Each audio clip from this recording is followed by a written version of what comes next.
پھر دن ہوا پرانی رات کا، کرے سو شکر ہم خدا کی ذات کا، خدا کی ذات کا نیا پھر دن ہوا۔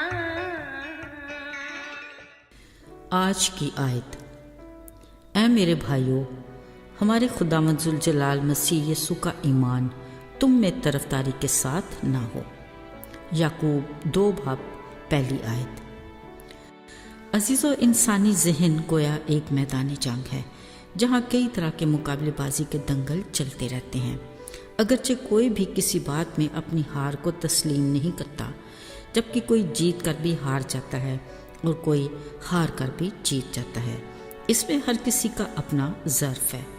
ایک بار ہمارے اسکول سٹاف کو بڑے ہی خاص مذہبی اجتماع میں جانے کا اتفاق ہوا۔ جیسے ہی ہم ہال میں داخل ہوئے، پھر مخصوص سیٹوں پر ہمیں بٹھا دیا گیا۔ دیکھا لوگوں کی بڑی تعداد پہلے سے ہی موجود تھی۔ اتفاق سے ہمیں وہاں سیٹیں دی گئیں جہاں سے لوگ اندر آ رہے تھے۔ کچھ دیر بعد اچانک میرے کانوں میں ایک آواز پڑی، جی کارڈ دکھائیے۔ اصل میں انتظامیہ ہر کسی کا کارڈ دے کر کارپٹ پر اور کسی کو سیٹوں پر بٹھانے کی ہدایت دے رہی تھی۔ خیر، خدا کے گھر میں کہیں بھی جگہ ملے بیٹھنے میں حرج نہیں، مگر یہ کارڈ کا اس سے کیا تعلق؟ یقین کیجئے، کارڈ، کارپٹ، کرسی، ان تینوں چیزوں نے میرے ذہن کو اس قدر الجھا دیا کہ جب بات سمجھ میں آئی تو جی بے حد ملول ہوا۔ خدا کے گھر میں ایسی تفریح کیوں؟ فرصت ملے سوچئے گا ضرور۔ عزیزو، یہ یسوع مسیح کے زمینی زندگی کے ابتدائی دن تھے۔ ایک دن گلیل کی جھیل کے پاس سے گزرتے انہوں نے پطرس اور اندریاس کو مچھلیاں پکڑتے دیکھا۔ یہ دن رات محنت کرنے والے لوگ تھے جو ماہی گیری سے اپنی روزی روٹی کماتے۔ یسوع نے انہیں اپنے پیچھے آنے کو کہا تو وہ کچھ سوال کیے بنا ساتھ ہو لیے۔ پھر یعقوب اور یوحنا بھی اپنے باپ زبدی کے ساتھ مچھلیاں پکڑنے اور جال دھونے میں مصروف تھے کہ یسوع کے کہنے پر وہ بھی سب کچھ چھوڑ کر یسوع کے پیچھے ہو لیے۔ ایسے ہی ایک دن متی محصول لینے والا اپنی چوکی پر بیٹھا تھا۔ یسوع پاس سے گزرے، اسے دیکھا اور کہا، میرے پیچھے ہو لے۔ کلام مقدس میں لکھا ہے، وہ اسی وقت سب کچھ چھوڑ کر یسوع کے ساتھ چل پڑا۔ آہستہ آہستہ گزرتے دن کے ساتھ یسوع کے بہت سارے شاگرد بن گئے، مگر انہوں نے ایک پوری رات دعا میں گزارنے کے بعد صرف 12 شاگردوں کا انتخاب کیا۔ اگرچہ ہر کوئی مزاج، عادات اور طبیعت میں ایک دوسرے سے فرق تھا، مگر یسوع کی رفاقت اور ان کی تربیت کے زیر اثر وہ سب موتی سے نگینہ بن گئے اور ان سب کو ایک ہی طرح کا رتبہ یعنی رسول کا درجہ ملا۔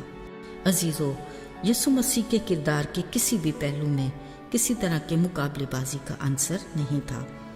وہ پیدا بھی ایسے ہی گھرانے میں ہوئے جہاں ہر کسی کی رسائی ممکن تھی، اور پھر ان کے پیدا ہونے کی خبر بھی فرشتوں نے سب سے پہلے ان غریب چرواہوں کو دی جو بیت لحم کی کھلی فضاؤں میں سردیوں کی ٹھٹھرتی راتوں میں اپنی بھیڑوں کی گلابانی کر رہے تھے۔ اگرچہ بعد میں انہیں ایسے قیمتی نذرانے پیش کیے گئے جو ان کی حیثیت کی عکاسی کرتے تھے، یعنی سونا، لبان اور مر، مگر یہ کلام مقدس کی پیشن گوئیوں کے عین مطابق تھا جو پورا ہونا ہی تھا۔ عزیزو، وہ یسوع جو اپنا تاج و تخت چھوڑ کر ہماری دنیا میں آئے، ان کے چناؤ کا معیار کبھی بھی کسی مقابلے بازی پر نہیں ہوا۔ انہوں نے ہمیشہ اپنی تعلیم میں غریب کو امیر پر، ادنا کو اعلیٰ، چھوٹے کو بڑے پر ترجیح دی، اور برملا کہا، میں راست بازوں کو نہیں گناہ گاروں کو بچانے آیا ہوں۔ بیمار کو طبیب کی ضرورت ہے، تندرستوں کو نہیں۔ یقین رکھیے کہ خدا کسی کا طرفدار نہیں۔ اس کے ثبوت میں کلام پاک میں لکھا ہے کہ وہ اپنے سورج کو نیکوں اور بدوں دونوں پر چمکاتا ہے، اسی طرح میں بھی نیکوں اور بدوں دونوں پر برساتا ہے۔ اسی طرح روحانی طور پر بھی اس کی برابری کا پیمانہ ایک سا ہے۔ اس نے کہا، اگر تم میں حکمت کی کمی ہو مجھ سے مانگے، میں بغیر طرفداری کے ہر کسی کو فیاضی کے ساتھ دوں گا۔ عزیزو، افسوس کلام مقدس کی واضح آگاہی کے باوجود ہماری سوچ کے تانے بانے کسی نہ کسی طرح کے مقابلے بازی میں الجھے رہتے ہیں۔ انا اور خود غرضی عشق پیچاں بیل کی مانند ہمارے دل کے آنگن میں مسیح کی محبت کو پنپنے ہی نہیں دیتی، جس کی بدولت ہم دوسروں کے لیے ٹھوکر کا باعث بنتے ہیں۔ یہی ہماری روحانی زندگی میں بھی بڑی رکاوٹ ہے۔ عزیزو، آئیے آج ہی ہم اپنے دل کے دروازے کو اس کے لیے کھول دیں اور خود کو مکمل طور پر اس کی مرضی کے تابع کر دیں۔ ایسے میں وہ ہمیں کہتا ہے، خاموش رہو اور دیکھو کہ میں تمہارے لیے کیسے بڑے بڑے کام کرتا ہوں۔ آمین، ایسا ہی ہو۔ آئیے دعا کریں۔ اے خدا، تو کس قدر بلند و بالا ہے، پھر بھی ہم خاکساروں کا خیال کرتا ہے۔ ہم تیرے شکر گزار ہیں کہ تیرے چناؤ کا پیمانہ ان سب کے لیے برابر ہے جو تجھ سے ڈرتے ہیں۔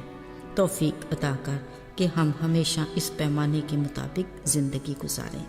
یسوع کے مبارک نام میں آمین۔